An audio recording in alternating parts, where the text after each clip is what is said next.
നമസ്കാരം. MOPയുടെ 11ാമത്തെ ക്ലാസ്സിലേക്ക് എല്ലാവർക്കും സ്വാഗതം. ഇത് ക്ലാസ് അടിസ്ഥാനത്തിൽ നമ്മൾ ലാസ്റ്റ് എപ്പിസോഡാണ്.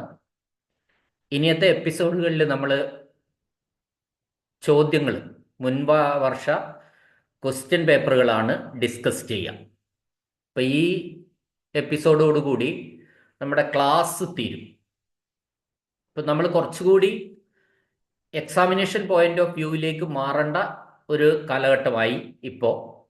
അതുകൊണ്ട് തന്നെ ഞാൻ ഇതിൻ്റെ നിങ്ങളിപ്പോൾ സ്ക്രീനിൽ കാണുന്ന ഫോംസിൻ്റെ നമ്പർ, അതായത് ഫോറൻ നമ്പർ എന്ന് പറയുന്ന സംഗതി ഇട്ടിരിക്കുകയാണ്. ഇതിൽ 17 എണ്ണം ഫോറൻ നമ്പറുകൾ ഞാൻ കാണിച്ചിട്ടുണ്ട്. അതിൽ 13ാമത്തെ ഫോറൻ നമ്പർ, ആ നമ്പർ ഡെലീറ്റഡ് ആണ്, അത് ഇല്ല യഥാർത്ഥത്തിൽ. ഇപ്പൊ ആർക്കും അങ്ങനെ ഒരു സംശയം തോന്നുന്നുണ്ട്. ഞാൻ ഇല്ല എന്നുള്ളതിന് ഒന്ന് ഉറപ്പിക്കാൻ വേണ്ടി മാത്രം അവിടെ അത് അങ്ങനെ ഇട്ടെന്നേ ഉള്ളൂ. അല്ല, ആരും സംശയിക്കേണ്ട. ഡെലീറ്റഡിന് 13ാം നമ്പർ ഫോറത്തിലാണ് ഡെലീറ്റഡ് വേണമെന്നല്ല അർത്ഥം. 13 എന്ന് പറയുന്ന ആ ഫോറൻ നമ്പർ തന്നെ ഡെലീറ്റഡ് ആണ്, അതില്ല. അപ്പൊ ഇത് നമ്മൾ ശ്രദ്ധിക്കേണ്ട കാര്യം, ഈ ഫോറൻ നമ്പറുകളൊക്കെ റോമൻ ലെറ്റേഴ്സിലാണ് വന്നിട്ടുള്ളത്. മറ്റൊന്ന്, ഈ കഴിഞ്ഞ പരീക്ഷയിൽ സത്യത്തിൽ ഈ ഫോറങ്ങൾ ചോദിച്ച് നമ്മളെ ഞെട്ടിച്ചിട്ടുണ്ട്. 9 ചോദ്യങ്ങളാണ് ഇതിൽ നിന്ന് വന്നത്, അതായത് 9 മാർക്ക്. ഇപ്പം ഞാൻ അടുത്ത എപ്പിസോഡിൽ നമ്മൾ മറ്റൊരു കാര്യം കൂടി നിങ്ങൾക്ക് കാണിക്കാം. അതായത് നമ്മുടെ രജിസ്റ്ററുകളിലും അവയുടെ ടോട്ടൽ നമ്പർ ഓഫ് കോളംസും അതും ഒരുപാട് ചോദിക്കുന്നുണ്ട്. ഓരോ രജിസ്റ്ററിലും ഉള്ള കോളങ്ങളുടെ എണ്ണം എത്ര, അല്ലെങ്കിൽ ഫോറത്തിൻ്റെ നമ്പർ എത്ര. ഇപ്പം ഡിസ്ട്രിബ്യൂഷൻ രജിസ്റ്റർ ഫോറം നമ്പർ 1ആണ്, 1ാമത്തെ ഫോറമാണ് ഡിസ്ട്രിബ്യൂഷൻ രജിസ്റ്റർ. സെക്യൂരിറ്റി രജിസ്റ്റർ 2ാമത്തെ ഫോറാണ്. പേഴ്സണൽ രജിസ്റ്ററിൻ്റെ ഫോറം നമ്പർ 3ആണ്. അപ്പോൾ ഇത് നിങ്ങൾ നിർബന്ധമായിട്ടും പഠിച്ചിരിക്കണം. ഒരുപക്ഷെ ഈ ഫോറവും കോളവും കൂടി ചിലപ്പം 10 ചോദ്യം ഉണ്ടാവുള്ളൂ. പക്ഷെ ഈ കഴിഞ്ഞ ഏറ്റവും ലാസ്റ്റിൽ കഴിഞ്ഞ ചോദ്യത്തിൽ ഈ ഫോറം മാത്രം 9 ചോദ്യം ചോദിച്ചു, അതുമായി ബന്ധപ്പെട്ട്. ഇപ്പം നമ്മൾ തിരിച്ചും മറിച്ചും ചോദ്യങ്ങൾ വരും. ഇത് ഒരു പിന്നെന്താ പറയണ്ട, ഒരു ഹാൻഡ് ബുക്ക് പോലെ കൊണ്ടു നടക്കാവുന്ന ടൈപ്പിലേക്ക് മാറണം. നമ്മളിൽ നിന്ന് ബൈഹാർട്ടായിട്ട് പഠിക്കണം. ഇത് ഓരോന്നും ഞാൻ വിശദീകരിക്കേണ്ട ആവശ്യമില്ല. ഓരോ രജിസ്റ്ററുകളെ പറ്റി ഞാൻ മുൻകെ ക്ലാസ്സുകളിൽ പറഞ്ഞിട്ടുള്ളതാണ്. നിങ്ങളുടെ ഒരു പരീക്ഷ എഴുതുന്ന സൗകര്യത്തിന് വേണ്ടിയാണ് ഇങ്ങനെ ഒരു ഫോംസിൻ്റെ ലിസ്റ്റ് ഞാൻ ഇട്ടിരിക്കുന്നത്. ഒരുപക്ഷെ ഏറ്റവും മെജോറിറ്റി ക്വസ്റ്റ്യൻസ് ഫോംസിൽ നിന്നാണ് വന്നിട്ടുള്ളത്. പേഴ്സണൽ രജിസ്റ്ററും ഫോംസുമാണ് കൂടുതലും കഴിഞ്ഞ ക്ലാസ്സുകളിൽ, കഴിഞ്ഞ പരീക്ഷയ്ക്ക് കണ്ടത്. ഇനി അതവിടെ നിൽക്കട്ടെ. നമ്മൾ അവസാന ഭാഗത്ത് ക്ലാസ്സിൽ ഡിസ്കസ് ചെയ്യേണ്ട കാര്യങ്ങളെക്കുറിച്ചാണ്. ഫോംസ് നിങ്ങൾക്ക് ഇട്ടുതന്ന് ഞാൻ ഇതിൽ വേറെ ഒന്നും നോക്കേണ്ടതില്ല. ഓരോ കാര്യവും എത്ര നമ്പർ ഫോറമാണ് എന്ന് പഠിക്കേണ്ടതേ ഉള്ളൂ. ഇപ്പോൾ കോൾ ബുക്ക് എത്രാമത്തെ നമ്പർ ഫോറാണ്, 14ാമത്തെ നമ്പർ ആണെന്ന് പറഞ്ഞാൽ അത് നമ്മൾ പഠിക്കുക എന്നുള്ളത് മാത്രമേ ഇതിനകത്ത് വരുന്നുള്ളൂ. ഇനി മിസ്ലേനിയസ് ആണ്, പലവക, എല്ലാ സ്പെസിഫൈഡ് ഐറ്റംസ് ഒക്കെ കഴിഞ്ഞു. ഇനി മിസ്ലേനിയസ് ആണ്. മിസ്ലേനിയസിൽ നമ്മളൊരു കാര്യം, ഒരു ഓഫീസിലെ സൂപ്പർ ഓഫീസർക്ക് നമ്മൾ താഴെയുള്ള ഓഫീസിലേക്ക് ഒരു ഫോൺ വിളിച്ച് ഒരു അഭിപ്രായം പരാമർശം മേടിക്കാം, അല്ലെങ്കിൽ താഴെയുള്ള ഓഫീസിൽ നിന്ന് ഒരു ഫോണ് അങ്ങോട്ട് വിളിക്കാം. അങ്ങനെയുള്ള കൂടുതൽ സൗകര്യങ്ങൾ വന്നപ്പോൾ ടെലിഫോൺ മെസ്സേജിനൊക്കെ ഇമ്പോർട്ടൻസ് കൂടിയിട്ടുണ്ട്. അപ്പോൾ ഈ ഒരു ടെലിഫോൺ മെസ്സേജ് എന്ന് പറഞ്ഞാൽ തന്നെ അത് ഒരു ഡെമി ഒഫീഷ്യൽ ലെറ്ററിന് തുല്യമാണ്. കഴിഞ്ഞ പരീക്ഷയ്ക്ക് ചോദിച്ചു, അത് ടെലിഫോൺ മെസ്സേജ് ഏത് ഫോമാണ്? അത് ഒരു ശരിക്കും DO ലെറ്ററാണ്, ഡെമി ഒഫീഷ്യൽ ലെറ്ററാണ് ടെലിഫോൺ. അപ്പോൾ അങ്ങനെ നമ്മളൊരു ടെലിഫോൺ മെസ്സേജ് കൊടുത്തിട്ടുണ്ടെങ്കിൽ നമ്മൾ അക്കാര്യം നമ്മളെ നോട്ട് ഫയലിൽ രേഖപ്പെടുത്തി വെക്കണം എന്നാണ് പറയുന്നത്.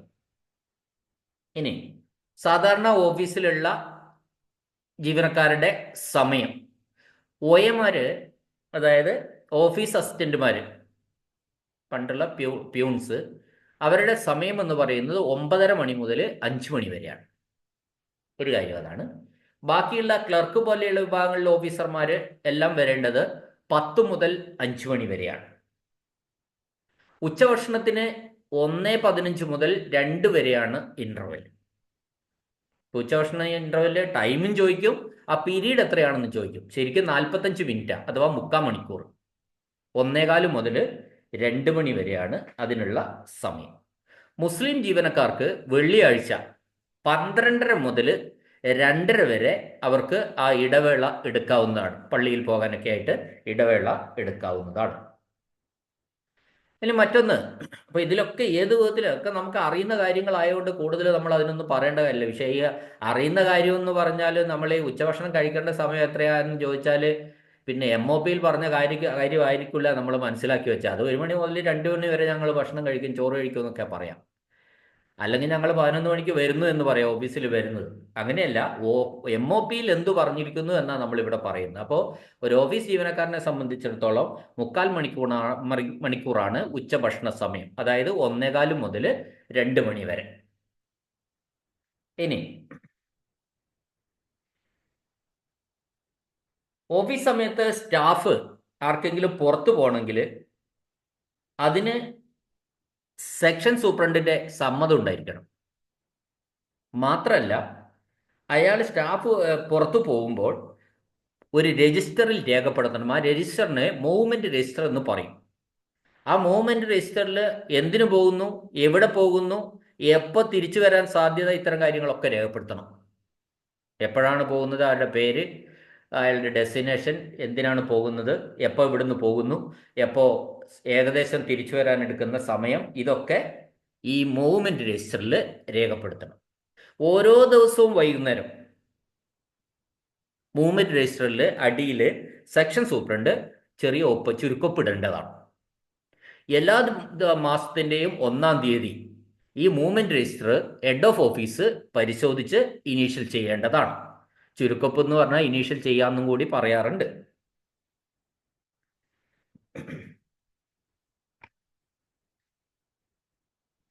ഈ പങ്ക്ച്വാലിറ്റി എന്ന് പറയുന്നത് എല്ലാ ജീവനക്കാർക്കും ഉണ്ടാവണമെന്നാണ് നമ്മൾ ഗവൺമെൻറ് പറയുന്നത്. അത് തന്നെയാണ് MOPയും പറയുന്നത്. അത് പങ്ക്ച്വാലിറ്റിയുടെ കാര്യത്തിൽ ഒരു മാതൃകയാവേണ്ട വ്യക്തി ശരിക്കും സെക്ഷൻ സൂപ്രണ്ടാണെന്നാണ് പറയാറ്. അപ്പോൾ അതൊക്കെ കുറേ കഴിഞ്ഞാൽ ചിലരൊക്കെ മറന്നു പോകുന്നതായിട്ട് തോന്നാം. എന്നാലും നമ്മൾ ഓർമ്മിക്കേണ്ട കാര്യം, എല്ലാവർക്കും മാതൃക. നമുക്ക് പല കാര്യങ്ങളിലും ശ്രദ്ധിക്കേണ്ട ഒരു വ്യക്തി സെക്ഷൻ സൂപ്രണ്ട് ആവുമ്പോൾ ആ സൂപ്രണ്ട് അത് ശ്രദ്ധിക്കണമെങ്കിൽ അദ്ദേഹം പങ്ക്ച്വലായിരിക്കണം. അപ്പോൾ അതാണ് അതിനെ പറ്റി പറയാനുള്ളത്.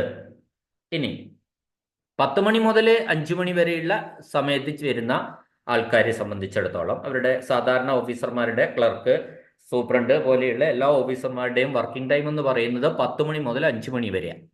പക്ഷെ അവർക്കൊരു ഗ്രേസ് ടൈം ഉണ്ട്. ഗ്രേസ് ടൈം എന്ന് പറഞ്ഞാൽ 10 മിനിറ്റ് ലേറ്റായിട്ട് വരാം, 10:10 വരെ. 10:10 അറ്റൻഡൻസ് ക്ലോസ് ചെയ്യും. ഇത്തരം ആൾക്കാർ ദിവസത്തിൽ 2 ഒപ്പിടണം. അതായത് രാവിലെ ഒരൊപ്പ്, ഉച്ചയ്ക്ക് ഉച്ചഭക്ഷണത്തിന് ശേഷം ഒരൊപ്പ്. അതിനൊക്കെ സമയമുണ്ട്. ഉച്ചഭക്ഷണം കഴിഞ്ഞാൽ 2 മണിക്ക് തന്നെ ഒപ്പിടണം. എവിടെയെങ്കിലും ഉച്ചഭക്ഷണം കഴിക്കാൻ പോയിട്ട് എപ്പോഴെങ്കിലും വന്നിട്ട് അന്നേരം ഇട്ടാൽ പോരാ. 2 മണിക്ക് തന്നെ ഈ ഉച്ചയ്ക്ക് ശേഷമുള്ള ഒപ്പിടണം. രാവിലത്തെ ഒപ്പ് 10 മണിക്ക് വിടണം. അല്പം ലേറ്റ് ആയാൽ 10:10 വരെ ഈ അറ്റൻഡൻസ് രജിസ്റ്റർ അവിടെ ഉണ്ടാവും. 10:10 വരെ 10:10 അറ്റൻഡൻസ് രജിസ്റ്റർ എടുക്കും, തിരിച്ചെടുക്കും. ആ ബന്ധപ്പെട്ട അന്നത്തെ അറ്റൻഡൻസിൻ്റെ ഒരു കൺസോൾട്ടേഷൻ, ഒരു അബ്സ്ട്രാക്റ്റ് നമ്മുടെ സുപ്പീരിയർ ഓഫീസിന് കൈമാറുകയും ചെയ്യും. ഇനി 10:10 ശേഷം വരുന്ന എല്ലാവരും, അതിന് ശേഷം വന്ന 15 മിനിറ്റോ അരമണിക്കൂറോ വന്നാൽ അവർക്ക് അവരുടെ കോളത്തിൽ ലേറ്റ് മാർക്ക് ചെയ്യും.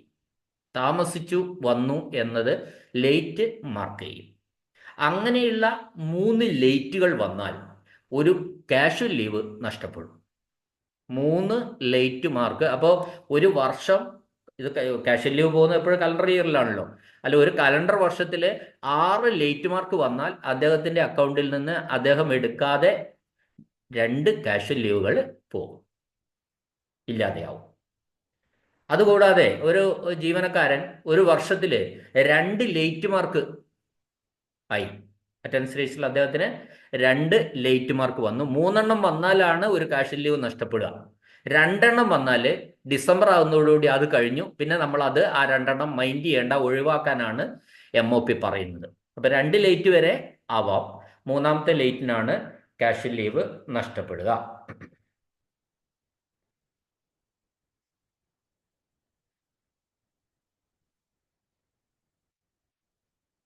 ഇനി ഒരു ക്ലർക്ക് ശ്രദ്ധിക്കേണ്ട കാര്യം ഇതാണ്. ഒരു ക്ലർക്ക് അവധിയിൽ പോകുമ്പോൾ അദ്ദേഹം ഏറ്റവും പ്രധാനമായിട്ട് ശ്രദ്ധിക്കേണ്ട കാര്യം എന്താണെന്നൊരു ചോദ്യം. അത് പ്രധാനമായിട്ടും തൻ്റെ കൈവശമുള്ള ഓഫീസിൻ്റെയോ അലമാരകളുടെയോ താക്കോലുകൾ നിശ്ചയമായും സെക്ഷൻ സൂപ്രണ്ടിനെ ഏൽപ്പിച്ചിട്ട് വേണം ലീവിൽ പോകാൻ. ഇനി ജീവനക്കാരുടെ കോൺഫിഡൻഷ്യൽ റിപ്പോർട്ടുകളൊക്കെ ഉണ്ടാവും. അത് സൂക്ഷിക്കേണ്ടത് മാനേജറോ അല്ലെങ്കിൽ ഹെഡ് ഓഫ് ഓഫീസോ ആയിരിക്കണം. ഒരു കോൺഫിഡൻഷ്യൽ പേപ്പേഴ്സ് രജിസ്റ്റർ ചെയ്യുമ്പോൾ വെറുതെ കോൺഫിഡൻഷ്യൽ എന്നും മാത്രമേ എഴുതേണ്ടതുള്ളൂ. അതിൻ്റെ വിശദീകരണങ്ങൾ വേണ്ടതില്ല. കോൺഫിഡൻഷ്യൽ എന്താണ് എന്ന് വിശദീകരിക്കേണ്ട ആവശ്യമില്ല. ഇനി ഒരു ഓഫീസിൽ ഓഫീസ് സംബന്ധമായിട്ടുള്ള പല അക്കൗണ്ടുകളും ഉടമ്പടികളും കരാറുകളും ഒക്കെ സൂക്ഷിക്കുന്നുണ്ടാവും. ആ എല്ലാത്തിൻ്റെയും ഒരു കസ്റ്റോഡി, ആ ഉടമ്പടികളൊക്കെ സൂക്ഷിക്കുന്ന ആള് മാനേജറാണ്. ഓഫീസ് സംബന്ധമായ പല അക്കൗണ്ടുകളും ഉടമ്പടികളും ഒക്കെ കരാറുകളും ഒക്കെ സൂക്ഷിക്കുന്ന ആള് മാനേജറാണ്.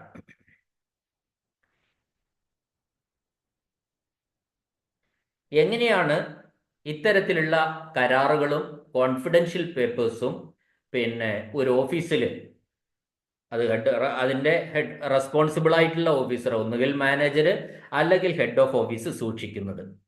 അത് അണ്ടർ ലോക്ക് ആൻഡ് കീ എന്നാണ് പറയുക. ലോക്ക്, പൂട്ടും താക്കോലും ഉപയോഗിച്ച് തന്നെയാണ് അത് സൂക്ഷിക്കുന്നത്. ഇനി ഞാൻ പറഞ്ഞു, OAമാരുടെ കൺട്രോൾ എന്ന് പറയുന്നത് സെക്ഷൻ സൂപ്രണ്ടാണ്.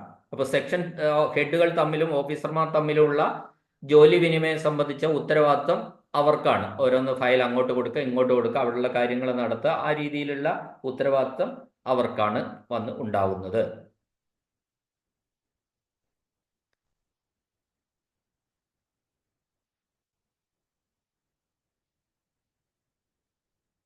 ഇത്രയുമാണ് നമുക്ക് ശരിക്കും പറയാനുള്ള കാര്യങ്ങൾ. മിസലേനിയസിൽ നമ്മൾ പറയേണ്ട കാര്യങ്ങളും പറഞ്ഞു കഴിഞ്ഞു. ഇനി നമ്മൾ പറയേണ്ട കാര്യം ഒന്ന്, രേഖകൾ സൂക്ഷിക്കുന്ന കാലപരിധി. അപ്പോൾ മറ്റേത് നമ്മൾ ഫയലുകൾ നശിപ്പിക്കുന്ന നേരത്തെ പറഞ്ഞത്. ഇനി രജിസ്റ്ററുകൾ നമ്മൾ എത്ര കാലം സൂക്ഷിക്കണം, ഏതൊക്കെ നശിപ്പിക്കണം എന്നൊക്കെയാണ്. ഇതിൽ നമ്മൾ കുറേ രജിസ്റ്റർ ഉണ്ട്. നമ്മൾ പറയുമ്പോൾ ഒരു 12ഓളം രജിസ്റ്റേഴ്സ് നമ്മൾക്ക് പ്രധാനമായിട്ട് ഉണ്ട്. ഈ 12 രജിസ്റ്ററുകളിൽ security register, annual index register, distribution register, personal register, fair copy register, local delivery book, stamp account register, periodical register, call book, records issue register, arrear list, പിന്നെ റണ്ണിങ് നോട്ട്, അങ്ങനെയൊക്കെ പറയുന്ന കുറേ രജിസ്റ്റേഴ്സ് ഉണ്ട്.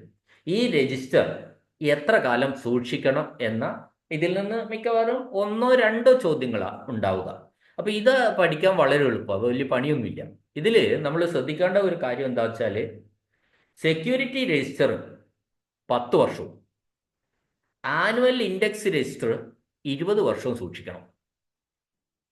ഓർമ്മിക്കുക, സെക്യൂരിറ്റി രജിസ്റ്ററും ആനുവൽ ഇൻഡെക്സ് രജിസ്റ്ററും 10ഉം 20ഉം വർഷം. Security register 10 വർഷവും annual index register 20 വർഷവും സൂക്ഷിക്കണം. ബാക്കി ഏത് രജിസ്റ്റർ ചോദിച്ചാലും നിങ്ങൾ ധൈര്യമായിട്ട് 3 കൊല്ലം എന്ന് എഴുതാം. അതൊരു അഡ്വാൻറ്റേജ് ആണ് ശരിക്കും. 3 കൊല്ലം എല്ലാ രജിസ്റ്ററിനും 3 കൊല്ലമാണ് ഈ കാലാവധി.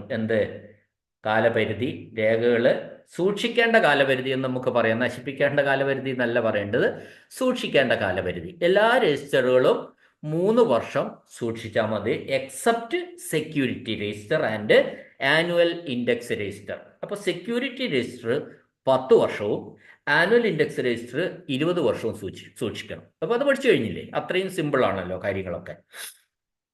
അതാണ് മറ്റ് കാര്യങ്ങൾ പറയാനുള്ളത്. ഇനി കുറച്ച് ചോദ്യങ്ങൾ, 1-2 ചോദ്യങ്ങൾ പറയാം. When the peons to come in the office. എപ്പോഴാണ് ഓഫീസിൽ OAമാര് പ്യൂൺസ് ഹാജരാവേണ്ടത്? അത് പല വിധത്തിൽ ഉത്തരം പറയാം. ഹാഫ് ആൻ അവർ ഏർലിയർ എന്ന് പറയാം, അല്ലെങ്കിൽ 9:30 എന്ന് പറയാം, ഒന്നുകിൽ അരമണിക്കൂർ നേരത്തെ എന്ന് പറയാം. 10 മണിക്കാണല്ലോ എല്ലാവരും വരേണ്ടത്, എന്നാൽ OAമാര് 9:30 വരണം, അരമണിക്കൂർ നേരത്തെ. മുസ്ലിം ഓഫീസിന് 2.5 മണിക്കൂർ ഉച്ചയ്ക്ക് ഇടവേള ജുമാ പ്രേയേഴ്സിന് പോകാൻ വേണ്ടിയിട്ട് അനുവദിച്ച ദിവസം ഏതാണ്? അത് വെള്ളിയാഴ്ചയാണ്. വെള്ളിയാഴ്ചയാണ് 2 മണിക്കൂർ സമയം അനുവദിച്ചിട്ടുള്ളത്. ഗവൺമെന്റ് എംപ്ലോയീസിന്റെ ഉച്ചക്കത്തെ ഇന്റർവെല് അങ്ങനെയായിരിക്കും ചിലപ്പം ചോദിക്കാം. പിന്നെ ഉച്ചഭക്ഷണത്തിനുള്ള സമയമൊന്നുമല്ല, ഉച്ചക്കത്തെ ഇന്റർവെല് എപ്പോഴാണ്? അത് 1:15 മുതൽ 2 മണി വരെയാണ്. അതിന്റെ ഡ്യൂറേഷൻ എത്രയാണെന്ന് ചിലപ്പോൾ ചോദിക്കുക. അത് 45 മിനിറ്റ്സ് ആണ്.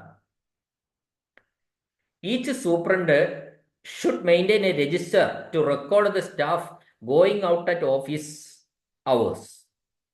എന്ത് ചെയ്യണം? പുറത്തേക്ക് പോകുമ്പോൾ മൂവ്മെന്റ് രജിസ്റ്റർ സൂക്ഷിക്കേണ്ടതുണ്ട്. അതിനു വേണ്ടിയിട്ട് all the members of the establishment are expected to attend office from. Establishment സെക്ഷനിലുള്ള എല്ലാ ജീവനക്കാരും, ബാക്കി എല്ലാവരും എസ്റ്റാബ്ലിഷ്മെന്റ് ഭാഗം തന്നെയാണ്. അപ്പോൾ 10 AM to 5 PM ആണ് ഉണ്ടായിരിക്കേണ്ടത്. The movement register should be put up for perusal to the head of the office on the dash working day of each month. ഓരോ മാസവും 1-ാം തീയതി തന്നെ ഈ മൂവ്മെന്റ് രജിസ്റ്റർ ആര് പരിശോധിക്കണം? Head of office പരിശോധിക്കേണ്ടതാണ്.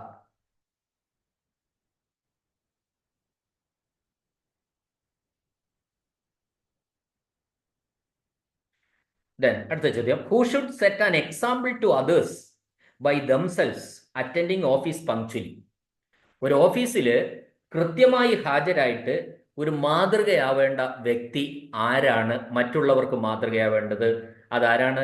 സെക്ഷൻ സൂപ്രണ്ടാണ് കൃത്യമായിട്ട് ഹാജരായിട്ട് മാതൃകയാവേണ്ടത്.